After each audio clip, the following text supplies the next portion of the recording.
আশা করি কৃষিতেও ব্যাপক বরাদ্দ থাকবে। আমাদের অনেক ভর্তুকি, আমি বলি না ভর্তুকি, আমি বলি কৃষিতে বিনিয়োগ। হাজারো ফলের পসরা সাজিয়েছেন দেশের বিভিন্ন অঞ্চল থেকে আসা উদ্যোক্তারা। প্রতি বছরের মতো এবারও জাঁকজমকভাবে পালিত হচ্ছে জাতীয় ফল দিবস। ফলে পুষ্টি, আয় বেশ, স্মার্ট কৃষির বাংলাদেশ, এই প্রতিপাদ্য নিয়ে রাজধানীর কৃষিবিদ ইনস্টিটিউটে জাতীয় ফল মেলা 2024-এর উদ্বোধন করেন বাণিজ্য প্রতিমন্ত্রী আহসানুল ইসলাম টিটু এবং কৃষিমন্ত্রী ডক্টর মোহাম্মদ আব্দুস শহীদ। অনুষ্ঠানে বাণিজ্য প্রতিমন্ত্রী বলেন, কৃষিতে ভর্তুকি বাড়ালে উপকৃত হবেন দেশের মানুষ ও কৃষক। আশা করি কৃষিতেও ব্যাপক বরাদ্দ থাকবে। আমাদের অনেক ভর্তুকি, আমি বলি না ভর্তুকি, আমি বলি কৃষিতে বিনিয়োগ। সেই বিনিয়োগের সফলতা বা সেই সুফল কিন্তু আমরা আজকে সকলে পাচ্ছি।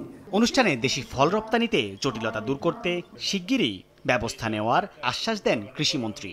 যাতে বাড়াতে মানে কম হয়, তাহলে আমরা রপ্তানি করতে আমাদের সহজ হবে এবং আমরা বিদেশের বাজারে বৈদেশিক মুদ্রা অর্জনের জন্য অনেক মার্কেট আমরা তৈরি করতে পারবো।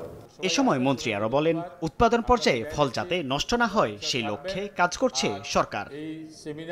সাইফুল ইসলাম, সময় সংবাদ, ঢাকা। আল্লাহ যদি সুযোগ দেয়।